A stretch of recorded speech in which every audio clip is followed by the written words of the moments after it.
Right. Hey, folks. So I wanted to speak you through a chest and calf session, particularly chest, because chest is what for me, requires the most warm-up. And I want to just understate the importance of a good warm-up. Now, before you guys tune out, right, this is really important. And you know me, when I say something's really important, I'm not just saying that for the algorithm. This is important because I've spoken to any number of people over the last month who talked to me about aches and pains in their elbow, shoulders, knees, calves, all that kind of stuff. These are not clients of mine, by the way. Clients of mine know better. These are random people in YouTube comments or guys I speak to in the gym. And the very common factor is they're not warming up enough. Now, why is that? Because everybody says, yeah, I understand the importance of a warm-up, and everybody says I warm up enough. And then these people are still saying, well, I'm getting elbow pains, I'm getting knee pains, I'm getting this and that, all that kind of stuff. Now, sometimes it is the fault of the routine, maybe an imbalance of exercises, which can happen, but a lot of times it's just inadequate warming up. So I wanted to show you guys the full extent of what an adequate warm-up is, because for quite a lot of guys complaining about aches and pains, it's not the fact that you're getting older, it's the fact that you never knew how to train in the first place, and now that you're older, you can't get away with it anymore.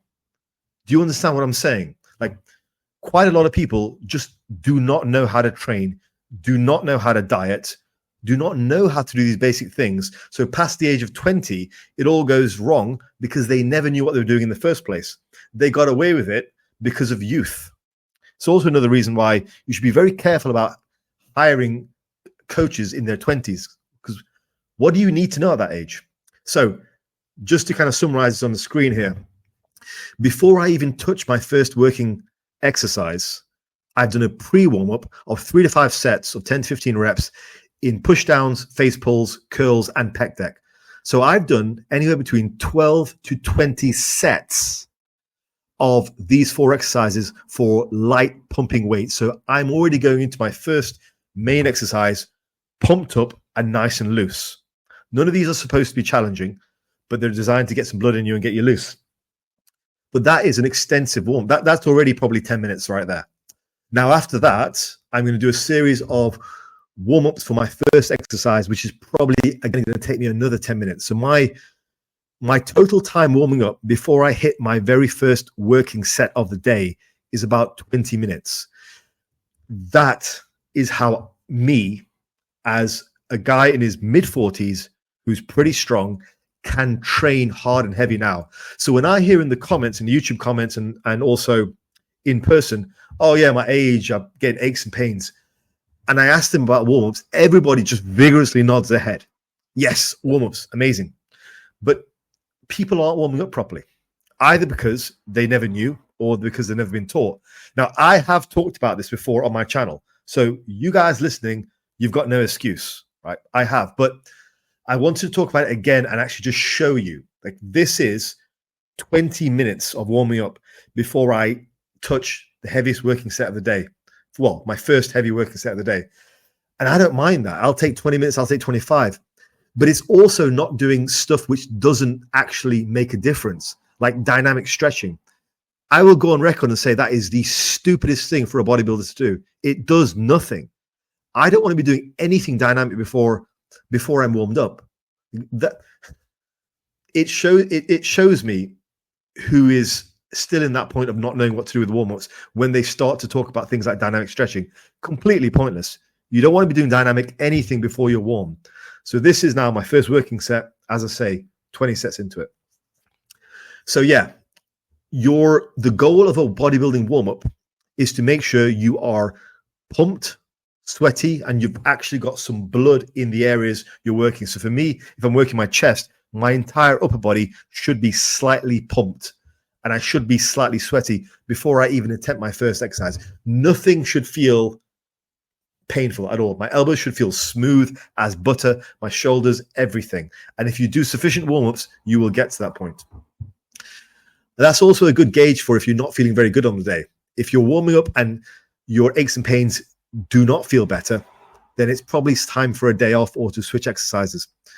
So it's a good way to gauge whether you're actually ready to go on that day. But you know, if you're still getting aches and pains, carry on warming up. If you haven't done as much as this in terms of warming up, You've got no right to complain about aches and pains in your elbow, knees, and all that stuff. You just don't know how to warm up properly. And I'll say it again. A lot of you guys, and sometimes it is people in my audience, in my comments, the reason that you're getting hurt, the reason that you're not seeing results in diet or whatever else is because you never knew how to do it in the first place. You just got away with it because you were younger. Like, I don't think age is a particularly great excuse. But I mean, maybe my mind will change in my 50s. I don't know. But it's certainly different. You just have to adapt, and you have to be willing to adapt. You can't just put it all up and go, yep, it's my age.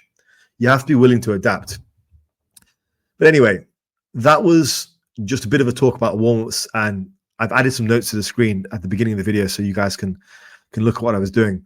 But I went through the rest of the workout. It was a really strong workout today. Once I was warmed up, I felt great. Did 4 exercises for the chest, and then a 5th exercise, which was kind of like more of a pump, kind of intensify, finisher type of thing. Then I did some calves, which I didn't record, and I did half an hour of cardio, and I was away. But yeah, the majority of what I wanted to talk about today was specifically what I mean when I discuss warm-ups. Because again, I have spoken about it on my channel before. I've given you guys the full breadth of what I do, but I just think it's one of those things where everybody thinks they know what I mean when I say warm-up. So they just sort of nod their heads and dismiss the rest of what I'm talking about without actually listening to the extent of what I'm saying. I'm sure it's not all of you guys, so I don't feel like I'm telling everyone off. I mean, I'm not shit talking anyone, but I'm just saying, if you're lifting through aches and pains, check your warm-ups. I think a lot of people need to be warming up a lot more thoroughly. And it's almost always the guys who are approaching their like mid-30s, because something does change between your 20s and 30s. Your body undergoes a change. You need more warming up. And I think the guys in the 30s, 35s, 40, 45, 50, whatever, and even afterwards, depending on how late you got into training, will complain and go, oh yeah, my body's not responding as well as it used to. But the reality is, it's because they never knew what they were doing in the first place. They just got away with it because of youth. So yeah, you don't want to be stuck trying to do what you were doing when you were 20, because it's not going to work, because you are not 20 years old anymore. You have to change, you have to adapt. And it's not like things get worse. They just change. It's just different. You have to change with them, or continue to get hurt, be disappointed in your results, and all the rest. So anyway, that was it for today. Hopefully that I drove home the importance of it. And please don't feel like I was telling you off, but I feel like I need to make a point of this, because it's an important point, and I want to wake you guys up a little bit. Anyway, finish some cardio, and I'm out.